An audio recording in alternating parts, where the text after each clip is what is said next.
307 గాజుల రామారంలో ఉన్నటువంటి 317 ఎకరాల land government land. ఆ ల్యాండ్ను కాపాడమని చెప్పి నేను ఒక 6 నెలల నుంచి అన్ని డిపార్ట్మెంట్లకు ఇవ్వడం జరిగింది. దాంట్లో భాగంగానే పెద్ద వాళ్ళు భూస్వాములు నిరుపేదలకు చెందవలసినటువంటి ల్యాండు భూస్వాములు దొంగ పట్టాలు సృష్టించి నాలా పైసలు కట్టించుకొని అమ్ముకుంటున్నానని చెప్పి నా దృష్టికి వస్తే, అక్కడ లోకల్ పబ్లిక్ నా దృష్టికి తీసుకొస్తే నేను కలెక్టర్ గారి నుంచి సురువు చేస్తే అన్ని డిపార్ట్మెంట్లకు ఇవ్వడం జరిగింది. న్యాయస్థానానికి కూడా వెళ్ళడం జరిగింది. మొన్న ఒక 10 days బ్యాక్ హైడ్రా కమిషనర్ గారికి నేను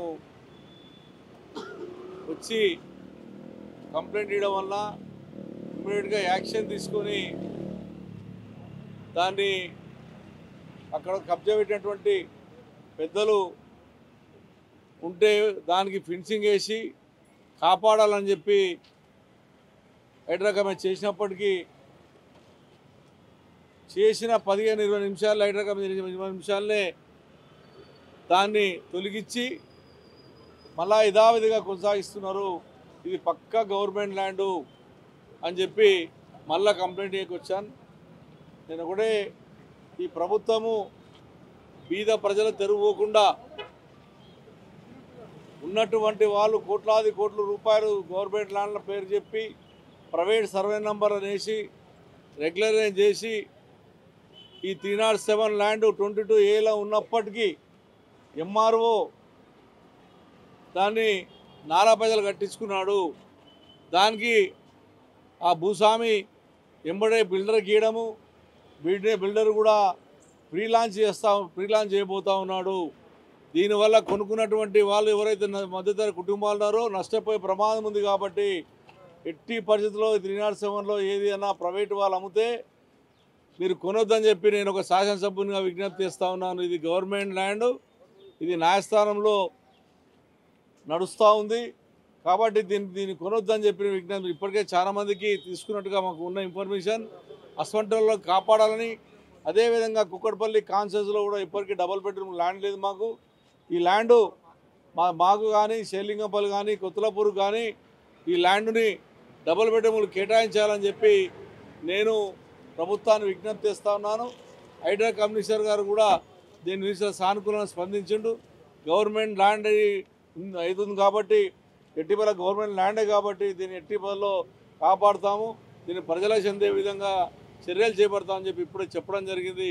ఒకవేళ గవర్నమెంట్ ఇన్వాల్వ్మెంట్ అయ్యి దీన్ని మొండి వైఖరి వహిస్తే నేనున్నటువంటి అందరినీ ఒక 10-20 వేల మందిని తీసుకొని ఆ స్థలానికి వెళ్ళి ఆ ప్రజలకు అంకితం చేసేదానికి కృషి చేస్తా అని చెప్పి ఈ సందర్భంగా తెలియజేస్తా ఉన్నాను. ముందుగా మీడియా మిత్రులకు 50 మంది తెలంగాణ ప్రజలందరికీ కూడా హృదయపూర్వకంగా దసరా పండుగ శుభాకాంక్షలు. పార్టీ ఫిరాయింపుల చట్టాన్ని అడ్డం పెట్టుకొని ఇవాళ భూ కబ్జాలకు మద్దతిస్తున్నటువంటి యొక్క ప్రభుత్వ వైఖరిని నిరసిస్తూ ఖండిస్తూ ఈరోజు పెద్దలు కూకట్పల్లి శాసనసభ్యులైనటువంటి కృష్ణారావు గారి యొక్క నేతృత్వంలో ఈరోజు హైడ్రా కమిషనర్ అయినటువంటి ఒక రంగనాథ్ గారి దగ్గరికి వచ్చి ఈరోజు ఒక వినతి పత్రం ఇవ్వడమైంది. సర్వే నెంబర్ 307 గాజుల రామారం గ్రామంలో ఉన్నటువంటి ఒక సర్వే నెంబర్ 307లో ఉన్నటువంటి 320 ఎకరాల వేల కోట్ల రూపాయల విలువ చేసేటువంటి ఒక భూమిని పార్టీ మారిన పెద్ద మనిషి షేర్లింగంపల్లి శాసనసభ్యుడు గాంధీ గారు కబ్జా చేసి దాన్ని రెగ్యులరైజ్ చేసుకోవడం కోసం అని చెప్పని ఇవాళ పార్టీ మారి ఆ పార్టీ ఫిరాయింపుల చట్టాన్ని రేవంత్ రెడ్డి గారి ప్రభుత్వం ఇవాళ తుంగలో తొక్కుతూ నువ్వు పార్టీ మారు, నీకు 320 ఎకరాలు నేను రెగ్యులరైజ్ చేస్తా అన్నటువంటి ఒక రీతిలో ఈ ప్రభుత్వం వ్యవహరిస్తూ ఇవాళ మొత్తం వేల కోట్ల రూపాయల ప్రభుత్వ భూమిని కబ్జా చేయాలని ప్రయత్నం చేస్తే పెద్దలు కృష్ణారావు గారు పెద్ద ఎత్తున దీనిపైన పోరాటం చేస్తూ ఉన్నారు. క్షేత్రస్థాయిలో ప్రజలందరికీ చెందవలసినటువంటి ఒక ప్రభుత్వ భూమిని, భవిష్యత్ తరాలకు ఉపయోగపడాల్సిన ఒక ప్రభుత్వ భూమిని ఇవాళ రియల్ ఎస్టేట్ గద్దలకు ఇవాళ ఈ ప్రభుత్వం కట్టబెడుతూ ఇవాళ అక్కడ పెద్ద పెద్ద వెంచర్లు కట్టడానికి ఈరోజు పూనుకొని వేల కోట్ల రూపాయలు దండుకునేటువంటిగా కమిషన్లు దండుకునేట్టుగా ప్రయత్నం ఈరోజు ఈ ప్రభుత్వ పెద్దలు చేస్తూ ఉన్నారు. అయితే ఈరోజు హైడ్రా కమిషనర్ గారి దగ్గరికి వచ్చి కలిసినాం. వారి నేతృత్వంలో వచ్చి వాళ్ళు కలిస్తే వారు పాజిటివ్గా రెస్పాండ్ అయినరు. అయితే మేము హైడ్రా కమిషనర్ గారికి కానీ ప్రభుత్వానికి కానీ మేము ఒకటే విజ్ఞప్తి చేస్తూ ఉన్నాం.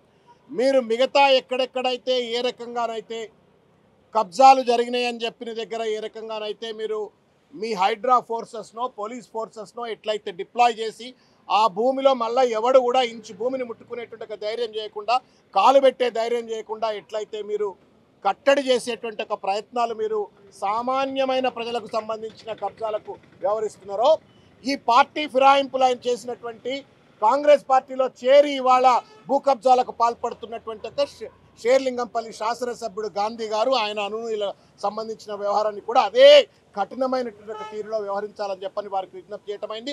వి డిమాండ్ ఇమీడియట్గా ఆ 320 ఎకరాల స్థలంలో అవసరమైనటువంటి ఒక ఫోర్స్ను డిప్లాయ్ చేయండి.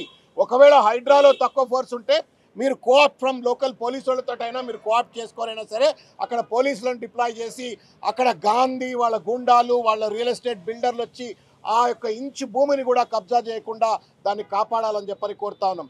ఇవాళ తెలంగాణ ప్రజలకు అర్థం కావాల్సిన అంశం ఏంటి అంటే, ఎందుకు సుప్రీంకోర్టు చెప్పినప్పటికీ కూడా ఇవాళ పార్టీ ఫిరాయింపుల చట్టాన్ని స్పీకర్ కానీ ప్రభుత్వం కానీ సీరియస్గా ఎందుకు అమలు చేయట్లేదు అంటే ఇదే కథ. మీరు పార్టీ మారి మీకు రియల్ ఎస్టేట్ దందాలకు మేము తోడ్పడతాం, మీ కబ్జాలకు మేము ల్యాండ్స్ రెగ్యులరైజ్ చేస్తామన్నట్టు రీతిలో ప్రభుత్వం వ్యవహరిస్తూ ఉంది. దానికి మచ్చుతునక నిదర్శనమే గాంధీ గారి యొక్క కబ్జా. దీన్ని ఎట్టి పరిస్థితుల్లో కృష్ణారావు గారి యొక్క నేతృత్వంలో ఇంచు భూమి కూడా ఏ గుండా కానీ ఏ రౌడీ కానీ ఏ బిల్డర్ కానీ కబ్జా చేయకుండా దాన్ని తప్పనిసరిగా కాపాడతాం. ఇది కేసీఆర్ గారి యొక్క నాయకత్వంలో జరిగేటువంటి ఒక భూ పోరాటం.